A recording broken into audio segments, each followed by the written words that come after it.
Hi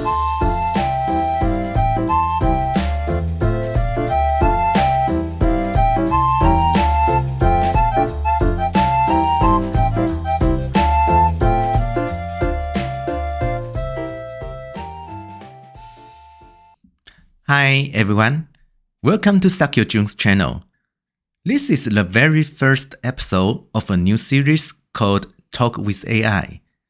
In this series, I'll share real stories from daily life and through conversations with AI, dig into the deeper thoughts and emotions behind them, the psychology and the ideas that shape how we live.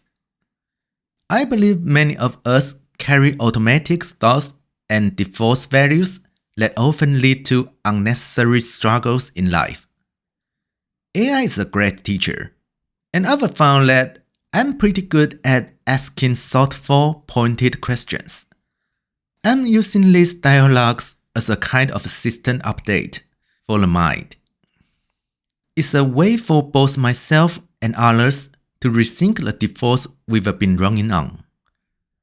I hope this show brings you not only some clarity, but also a few warm smiles, and that feeling of gentle companionship. Let's dive into today's episode. Today's topic is about appearance anxiety. This story is about a girl who's considering cosmetic surgery.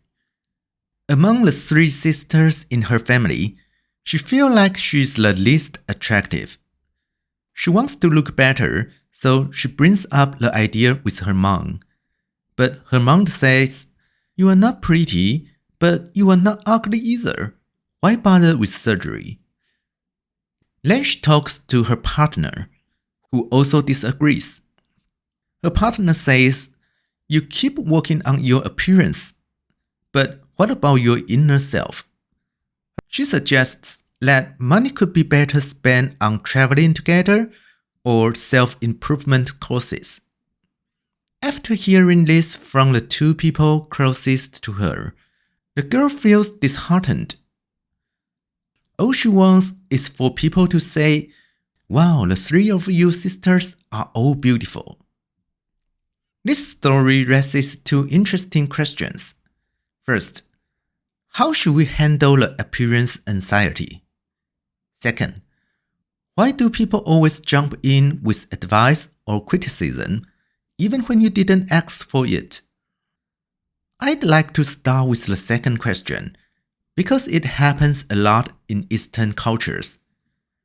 I think in Western cultures, people also like giving advice, but they are usually more polite and more mindful for personal boundaries. Here's what I asked AI.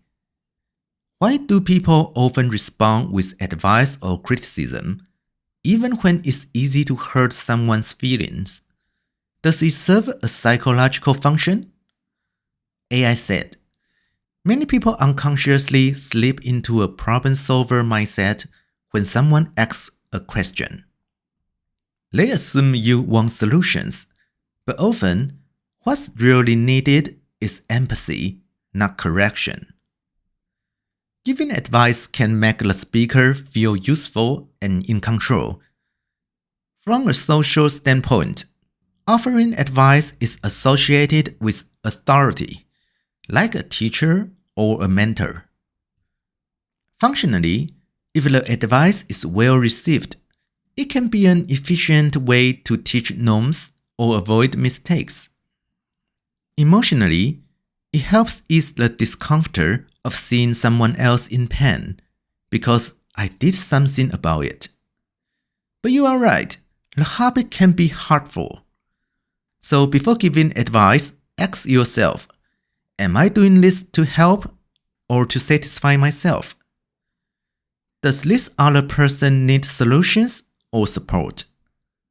Am I projecting my own experiences onto their story? Ultimately, everyone wants to ask questions without the fear of being misunderstood or judged. This is important, so I'll say it again. Everyone wants to ask questions without the fear of being misunderstood or judged. Let's move to the next question. Nowadays, appearance anxiety seems to be increasingly common. People compete not only in looks, but also in wealth, fame, and more. Even the most beautiful or successful individuals seems to envy others. But on the other hand, if changing something about ourselves makes us feel more confident, what's the harm? Is this pursuit really so wrong? AI said, "Great question. You've touched on the key misunderstanding about confidence. Are we confident because we've become better, or because we've learned to embrace who we already are? Improving your appearance can create conditional confidence. I meet the standard, so I deserve to feel good about myself. But this kind of confidence is fragile, easily shaken the moment someone younger or more ideal shows up. If your core belief is, I'm not good enough, then your achievements and appearance are like sandcastles, temporary structures easily washed away by the next wave of comparison or self-doubt. A better approach might be to pause and ask, what is this anxiety really trying to tell me? Why do I feel this need to outshine others just to feel safe? These questions invite us inward, shifting the focus from endless external approval to deeper self-understanding. Here is my follow-up. I see emotions as signals, not enemies.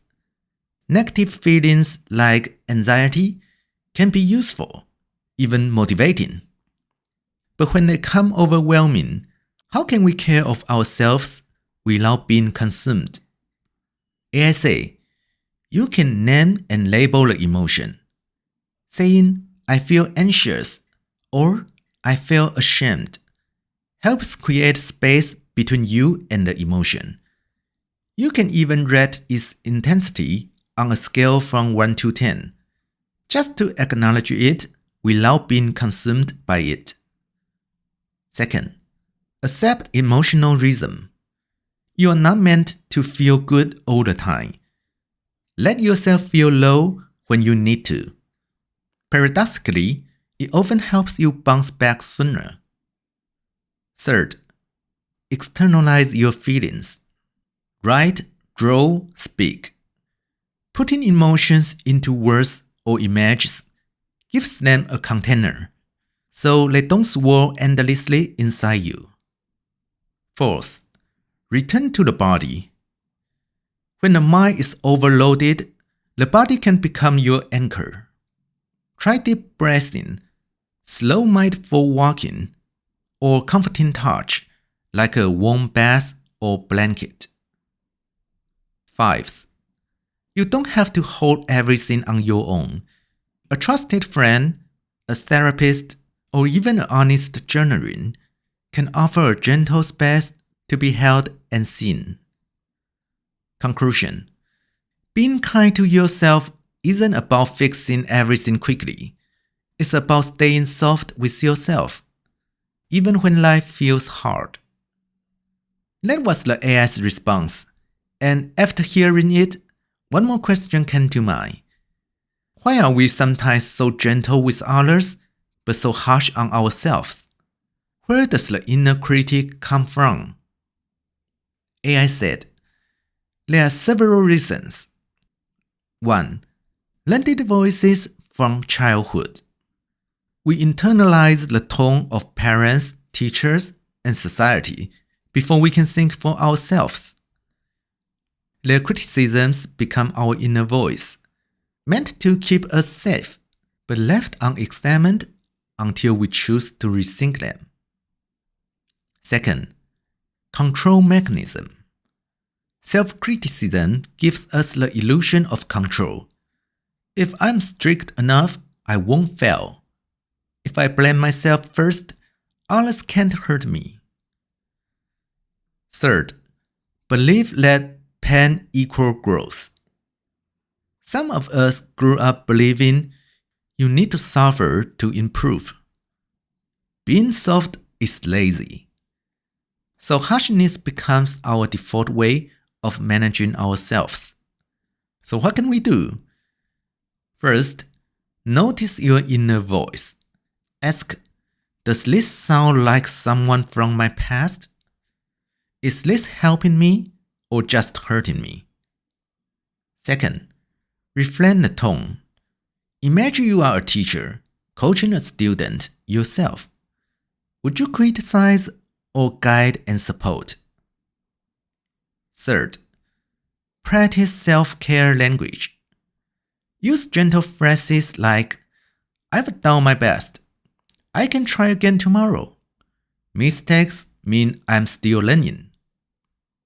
And the final thought is, the inner critic was a survival strategy, but you've grown, and you can now choose a kinder way to move forward.